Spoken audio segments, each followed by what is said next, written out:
Fighter aircraft आज के industrial field में मनुष्य द्वारा बनाया गया अब तक की सबसे एडवांस्ड मशीनरी है।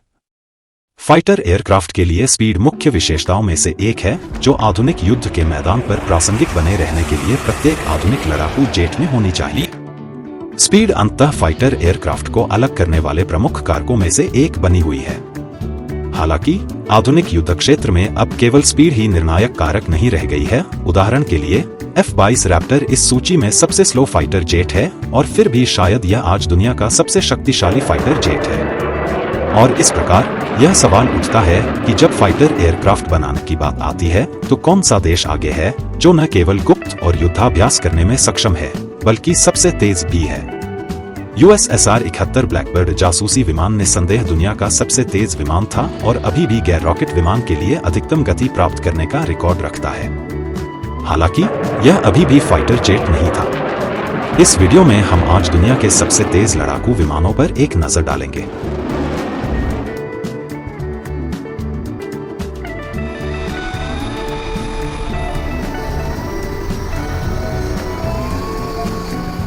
F-22 Raptor. F-22 Raptor 5th generation का एयर सुप्रीमेसी फाइटर है और संभवतः आज दुनिया में अपनी तरह का सबसे एडवांस्ड फाइटर जेट है। F-22 रैप्टर को विशेष रूप से यूनाइटेड स्टेट्स एयरफोर्स के लिए विकसित किया गया था और यह इतना एडवांस्ड है कि अमेरिका ने इस विमान के एक्सपोर्ट पर बैन लगाया हुआ है। जबकि यूनाइटेड स्टेट्स एयरफोर्स इनमें से कुछ फाइटर जेट खरीदने की योजना बना रही थी, लेकिन लागत और दुनिया में कथित दुश्मनों की कमी के कारण कार्यक्रम रद्द कर दिया गया था। अंत में केवल 187 ऑपरेशनल F-22 रैप्टर बनाए गए। इस सूची में शामिल होने वाले सबसे तेज लड़ाकू विमानों में से एक होने के नाते कोई भी देख सकता है कि यह वॉर जीतने के लिए स्पीड की तुलना में सेक्रेसी पर अधिक निर्भर करता है। Conveyor F-106। Conveyor F-106 delta dart अमेरिकी वायुसेना के लिए विकसित किया गया था और यह सभी मौसम के लिए इंटरसेप्टर एयरक्राफ्ट था। इसे 1960 के दशक में पेश किया गया था और शीत युद्ध के दौरान 1980 के दशक तक इसका उपयोग किया गया था। ये सभी लंबे समय से रिटायर्ड हो चुके हैं।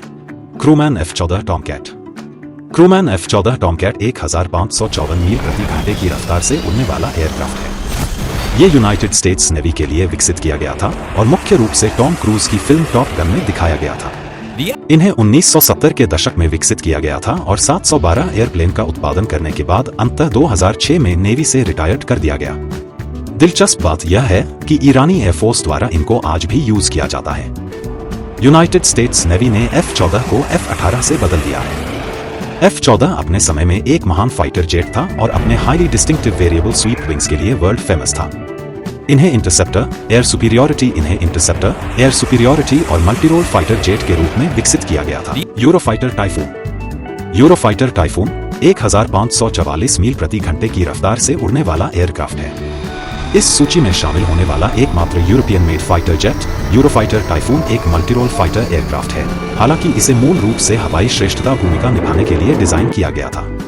आज यह ब्रिटिश, जर्मन, इतालवी और स्पेनिश वायुसेना में सेवा में है और 2020 के अंत तक लगभग 571 टाइफून बनाए गए हैं। टाइफून को अत्यधिक चुस्त और डॉग फाइटिंग में बेहद प्रभावी माना जाता है। Sukhoi Su-27।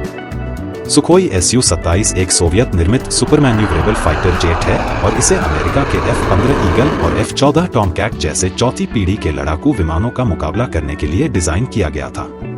इसे हवाई श्रेष्ठता मिशनों के लिए डिजाइन किया गया था और इसका उद्देश्य MiG-29 के साथ काम करना था। निर्मित 680 में से अधिकांश रूसी वायुसेना के साथ साथ दुनिया भर की कई अन्य वायुसेनाओं में सेवा में है। F-15 eagle.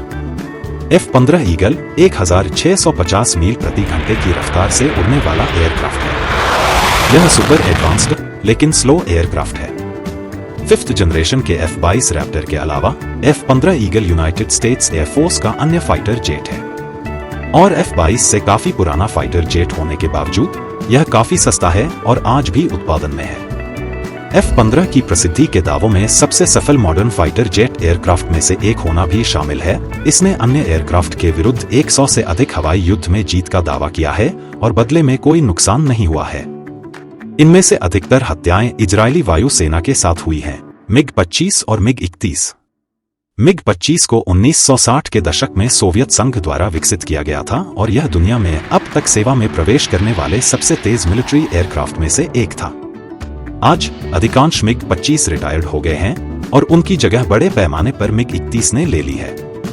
मिग-31 मिग-25 पर आधारित है। मिग-31 भी दुनिया के सबसे तेज कॉम्बैट एयरक्राफ्ट में से एक है और इसका 2030 तक रूसी वायुसेना में सेवा में बने रहने की उम्मीद है। Lockheed ASR-71 Blackbird.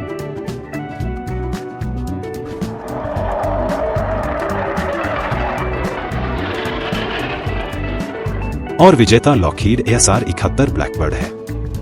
हाँ, यह कोई फाइटर जेट नहीं है, लेकिन फिर भी सबसे तेज मिलिट्री एयरक्राफ्ट है। यह एक लंबी दूरी का उच्च ऊंचाई वाला रणनीतिक टोही विमान था जिसे 1960 के दशक में विकसित किया गया था और इसे US एयरफोर्स एंड नासा दोनों में सेवा मिली थी। इनमें से 32 सुपरफास्ट और एडवांस्ड जेट्स तैयार किए गए और वे सभी रिटायर्ड हो चुके हैं। विडंबना यह है कि सबसे तेज मिलिट्री एयरक्राफ्ट 1960 के दशक में डिजाइन किया गया था और आज सेवा में नहीं है। आज साधारण गति की तुलना में गुप्तता अधिक महत्वपूर्ण है। संक्षेप में, रूसियों के पास दुनिया के सबसे तेज फाइटर्स हैं, लेकिन अमेरिकियों के पास सबसे गुप्त फाइटर्स विमान हैं।